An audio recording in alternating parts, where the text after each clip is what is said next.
All right, not so fast on unionizing Amazon. The company dodged what could have been a union bullet for them by going ahead and easily slapping down a unionization effort at its Bessemer, Alabama facility. But unions are not giving up. They think they'll have a shot at other facilities. Rebecca Walzer Wealth Management.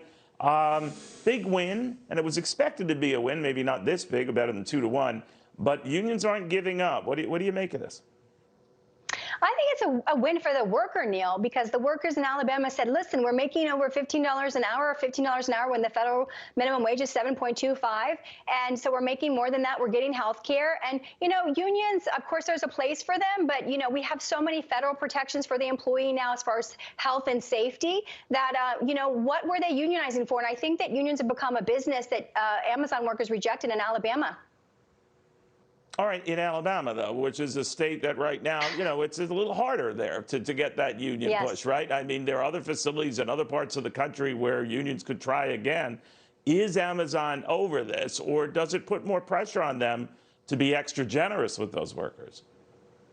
I think it does put more pressure on them to be generous with their benefits. And they're a very profitable company, obviously 950,000 workers, Neil, we're talking about. So unionization would be really a loss for the end consumer. If you look at how aggressively Walmart has fought unionization, they had a 200 facility shop in Canada that was almost going to unionize, and they left Canada so that they didn't have to unionize. So they know on the retail side how big of a profit margin killer unionization can be. And that means higher prices for you and I and every American that buys on Amazon pretty much almost every day.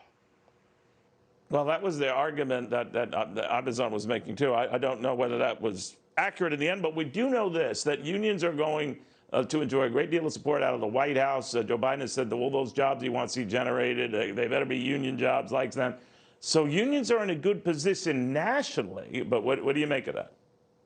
Well, I mean, it does make a difference, right, in where you are. So if you're trying to unionize in Alabama when you've got a double than the local minimum wage, the national minimum wage, you have a good job there. So what are they unionizing for? Now, if you have legitimate grievances that aren't worked out between federal law and actually going to management, then maybe a unionization makes sense. But I don't see it in Amazon, Neil. I mean, the worst thing I saw in the complaint of the workers was that they weren't getting enough bathroom breaks. And I think that's something that could be handled through, the federal governments, that the federal, I can't think of the